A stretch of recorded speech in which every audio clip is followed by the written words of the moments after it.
مساء الخير وأهلا بكم في شرح سريع كده للروف أو السقف أو الأسترال سيلينج بتاع معبد الرمسيوم. لو زرنا معبد الرمسيوم ودخلنا جواه شوية لحد المنطقة اللي فيها شجرة الحياة أو شجرة الإيشيد اللي قعد فيها الملك رمسيس، وبيتم بقى كتابة اسمه على الأوراق بتاع شجرة الحياة من قبل أتوم ومن سيشات ومن تحوت.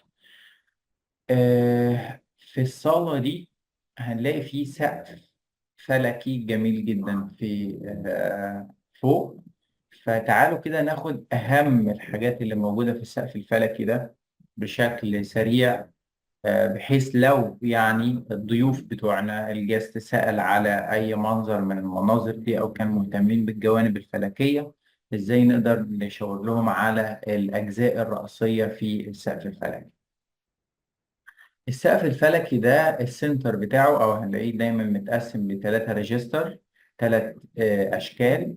هناخد الريجستر الوسطاني وده أهم واحد فيهم اللي هو السنتر بتاع الريجستر، وهنلاقي فيه هنا مجموعة من النجوم المهمة جدا. لما نيجي نقارن بقى الكلام ده بالزودياك بتاع دندرة، هو الفرق ما بين الزودياك بتاع دندرة والسقف الفلكي ده إن زودياك دندرة مدور، لكن السقف الفلكي هنا واخد الشكل المستطيل، لكن ستيل برضو فيه السنتر بتاع السقف الفلكي. هنا هنلاقي فيه طاورت اللي واقفة ماسكة سكينة في إيديها، ودي بتعبر عن كونستليشن، مجموعة نجمية اسمها دراجون كونستليشن أو مجموعة نجوم التنين. ودي المصري القديم كان بيعتبرها إنها المجموعة النجمية اللي بتسكن فيها أرواح الأسلاف الملكيين اللي كانوا بيحكموا وبيقيموا العدل على الأرض والتوازن على الأرض. فأرواحهم كمان بتبقى موجودة في نجوم السماء علشان تحفظ التوازن بتاع السماء. عشان كده سموها إزيس جا موت بت، اللي هي إزيس اللي بتظبط ميزان السماء. وقدام فرس النهر هنلاقي فيه مجموعة نجمية تانية واخدة الشكل بتاع فخدة الطور بالراس بتاع الطور، ودي اللي هي البيج ديبر أو مجموعة نجوم الدب الأكبر.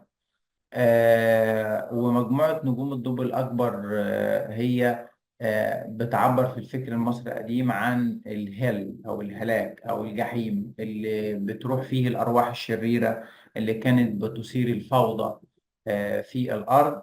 فأرواحها بتبقى محبوسة جوه هذه المجموعة النجمية. عشان كده هنلاقي إن هي مربوطة بسلسلة، مجموعة نجمية تانية عبارة عن مجموعة سلسلة، ومربوطة في السكينة اللي ماسكاها مجموعة نجوم التنين. وجنب ده هنلاقي فيه مجموعة نجوم الأسد والتمساح وحورس اللي بيطعن البيج ديبر أو مجموعة نجوم الدب الأكبر، اللي هم فيهم الكيانات الإلهية اللي بتحرس وبتحمي وبتحافظ على الميزان الكوني في عالم الأرواح أو العالم بتاع النجوم. بعد كده بنطلع في الريجستر اللي فوق واللي تحت، وبنشوف بيه مجموعة جميلة جدا برضو من المعلومات الحلوة.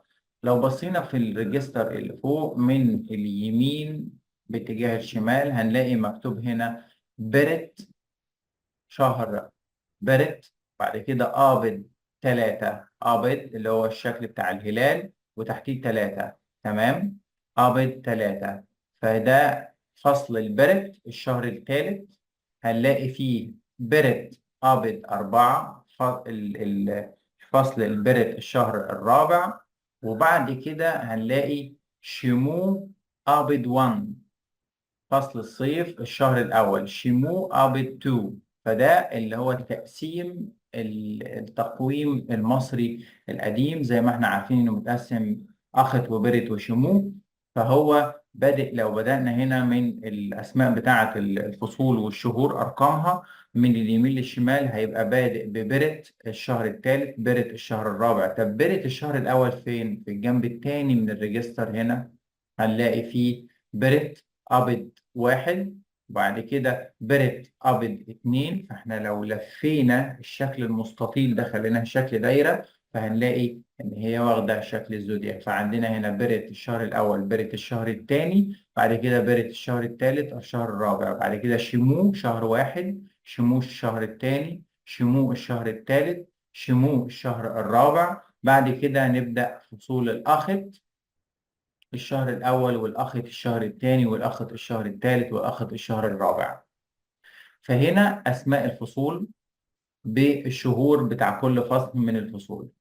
تحتيها هنا هنلاقي مجموعة مهمة جدا من الصور اللي بتعرفنا على الكواكب اللي بتظهر مع بداية السنة، والنجوم اللي بتظهر مع بداية السنة. طبعا احنا عارفين إن السنة بتبدأ بشهر الآخر، وبعد كده آبد 1. فهنا بداية التقويم أو بداية السنة آخد آبد واحد، واللي بيظهر بالتالي معاها سبدة الست اللي واقفة على مركب ماسكة في إيديها زهرة لوتس، وعلى راسها قرنين البقرة والتو فيزرز. دي إي ست سبدة اللي هي إيزيس نجم الشعراء اليمنية، اللي لما بتظهر بتبدأ التقويم المصري. ووراها على طول هنلاقي الثلاثة اللي ورا سبدة اللي ماشيين وراها في المراكب دي نجوم، كواكب من الكواكب الخمسة اللي المصري القديم عرفها.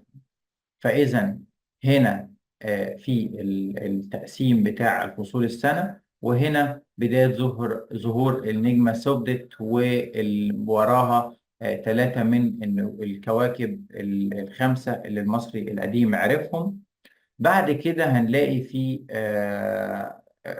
بقية الأشكال. هنا هنلاقي عبارة عن مجموعات نجمية، من ما بين المجموعات النجمية اللي هم الكونستليشن ال 12 المعروفين الأساسيين، أو بنسميهم الأبراج الشمسية، أو الأبراج اللي مدار الشمس بيمشي فيها. وفي عندنا مجموعات نجمية تانية بنسميها الديكانز، اللي هي العشريات، مجموعات نجمية بتظهر لمدة 10 أيام وبتختفي بعد كده. ولكن ال 12 برج الشمسي فهم بيبقوا ظاهرين بشكل مستمر طول السنة. فدي كانت أبرز الحاجات المهمة اللي لو حبيتوا تشرحوها للضيوف بتاعتكم. وبالمناسبة في هنا هنلاقي شكل لاتنين تيرتلز، اتنين سلحفة. والمجموعات النجمية ومجموعة نجوم السلحفة دي اسمها شيسو في مصر القديمة، الاسم بتاعها مكتوب فوقيها. وطبعا بنلاقي هنا طائر البنو، اللي هو العابر للسماء. ده واحد من ضمن الأشكال اللي بتعبر عن واحد من الكواكب ال- الخمسة برضو في مصر القديمة. طبعا تقدروا تعرفوا أشكال اللي بتترسم بيها الكواكب والحاجات دي في الكورس اللي أنا عملته عن الفلك والمناظر الفلكية في مصر القديمة. شكرا، والسلام عليكم ورحمة الله وبركاته.